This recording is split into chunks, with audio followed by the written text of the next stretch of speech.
Waterways.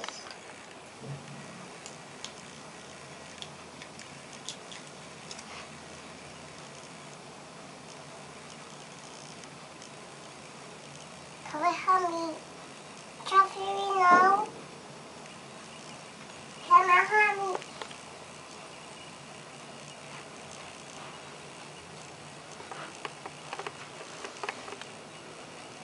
Come on. Con black.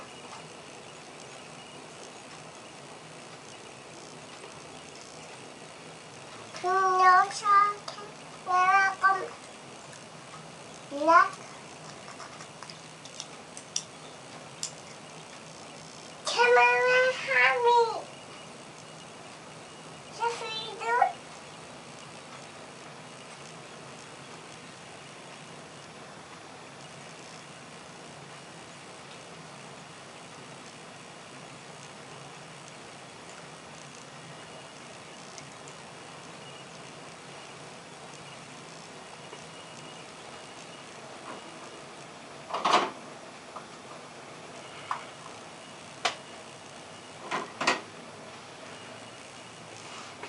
I'm getting here.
Phi ơi, Phi xong chưa? Các bạn ăn xong chưa? Phi đọc cho các bạn nghe chuyện ba chú lợn con đi. Cho mama ăn đi. À, cho các mèo ăn tí hả?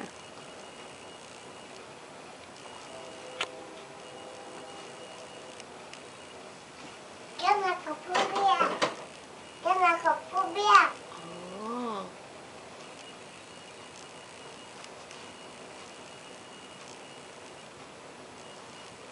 Cái này có cái này mèo. Cái này có cái này mèo.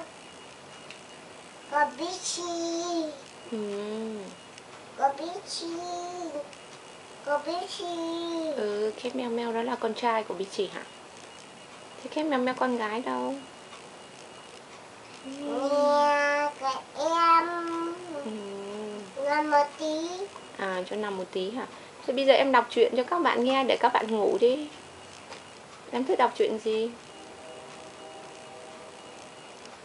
Đó sẽ là con. Ok, hoan hô. Thích ơi ơi. Đây là bác sĩ là con. Đây là thích ơi là bác sĩ là con. Đây là spider. Con nhẹ con nó. Spider, mommy spider. Spider. Em đọc đi, ngày xưa đi. Tôi không biết kể.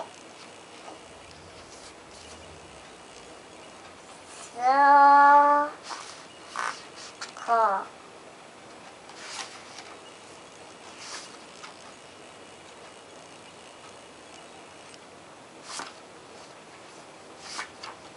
Tôi sợ em thì bác lắm. Là em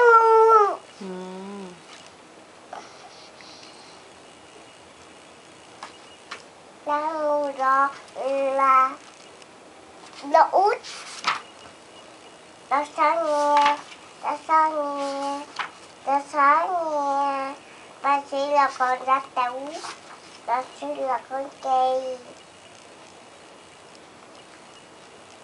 Nghe ta sói, nghe ta sói,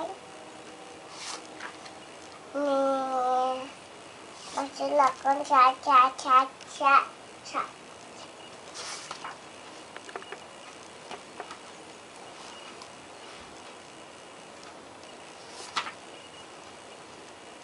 Hey.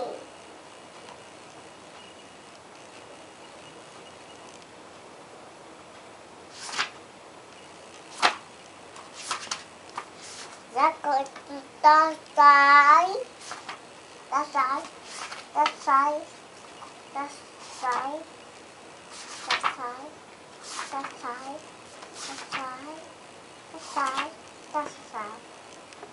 Phi kể chuyện Rapunzel đi. Đó sẽ là con. Chuyện Rapunzel có bà phù thủy đó. Phi kể chuyện Rapunzel đi. Phi thích ba chú lợn con hả? Phi kể đàng hoàng.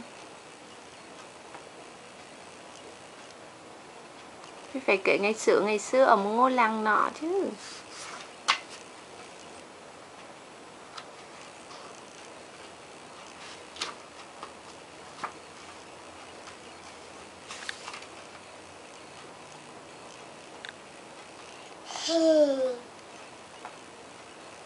Hehe.